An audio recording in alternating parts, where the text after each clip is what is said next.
Bonjour, on tente des nouveaux angles ici avec des nouvelles personnes. Un peu plus sérieusement, aujourd'hui, j'aimerais qu'on discute bande dessinée. Donc la bande dessinée, c'était vraiment pas le genre vers lequel je me tournais, j'avais pas cette curiosité et j'avais pas forcément accès à des bandes dessinées ou à des romans graphiques. Et là, en M2, cette année, on a eu la chance d'avoir un cours qui traitait de la bande dessinée. Donc on avait un thème qui était l'écologie et notamment la destruction ou la préservation de la Terre. Et ça m'a permis, pour préparer un exposé que je devais faire dans ce cours, d'aller fouiner dans les rayons de la bibliothèque universitaire où j'ai fait des jolies découvertes. Alors, je l'avoue, les découvertes que j'ai faites n'étaient pas forcément liées au thème de l'écologie, mais malgré tout, c'était des thèmes qui m'intéressaient et j'ai découvert un autre monde littéralement. Et j'ai découvert notamment un roman graphique que je vais essayer de vous présenter aujourd'hui et je vais essayer de vous donner envie de découvrir vraiment ce roman graphique et pourquoi pas de vous l'acheter. On part sur un thème qui n'est pas très joyeux, je vous l'avoue. C'est Les filles de Salem, comment nous avons condamné nos enfants de Thomas Gilbert. Donc, hop, un merveilleux cadrage sur cette couverture.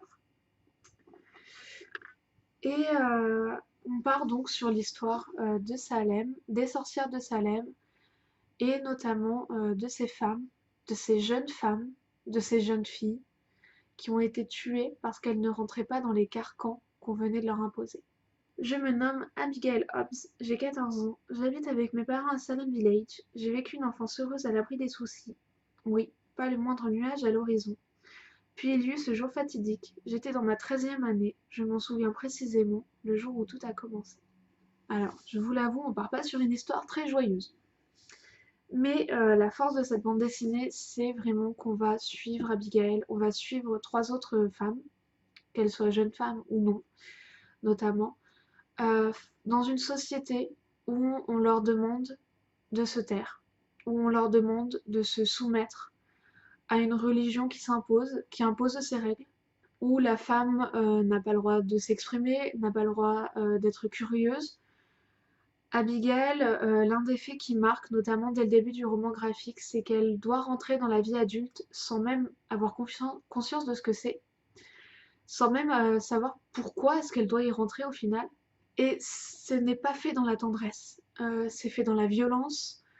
On lui impose, on lui dit tu es une femme désormais, tu dois donc faire ceci, ne plus faire cela et te soumettre à des règles qui du jour au lendemain te tombent sur la tête. On est face à Abigail qui est curieuse, qui a envie de découvrir le monde au-delà des limites du village et qui malheureusement va le payer au prix le plus fort. Je pense que l'histoire des sorcières de Salem est désormais assez connue. On s'ouvre de plus en plus et heureusement au féminin sacré. À l'image de la sorcière, on n'a plus juste la sorcière avec le nez crochu et sa verrue sur le nez toute poilue. Mais la sorcière peut être moderne, la sorcière peut être n'importe où. D'ailleurs, petite confidence, vous êtes actuellement posé sur ma pile de tarot et d'oracle. Euh, et je trouve que ce roman graphique montre vraiment comment les femmes ont pu et peuvent être soumises à des règles qu'on leur donne, à des règles qu'on impose, et comment on peut traiter de sorcière de façon négative une jeune femme, une jeune fille, simplement parce qu'elle n'a pas fait ce qu'un homme attendait. C'est le cas d'Abigail dans le roman graphique, c'est le cas de certaines autres femmes dans ce roman graphique également, parce qu'elles ont le malheur de s'émanciper ou de vouloir s'émanciper, ou parce qu'elles ont le malheur de ne pas répondre aux attentes des hommes. On doit les condamner, on doit les juger, ce sont les méchantes. Je vous l'avais dit, le thème n'est pas très joyeux.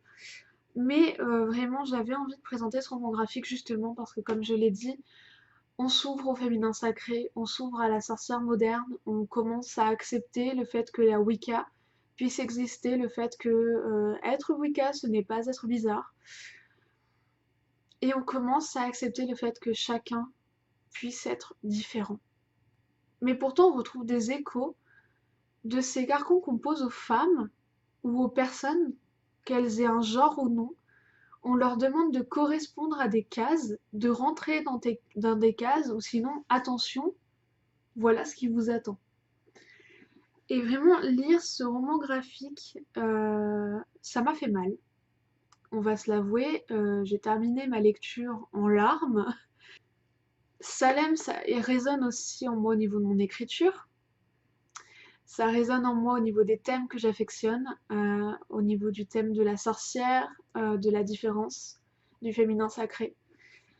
Tout ça pour dire que si vous avez la curiosité d'en savoir un petit peu plus, possiblement sur les sorcières, si vous avez la curiosité de découvrir Abigail, son histoire et justement la manière dont les femmes ont pu être stoppées dans leurs élans. Après tout ce débat que j'ai fait avec moi-même concernant Salem et la femme et la sorcière, je n'ai qu'une chose à dire. Si ça vous intéresse, n'hésitez pas à lire ce roman graphique qui est d'une beauté absolument incroyable. Sur ce, je vous souhaite une très bonne journée.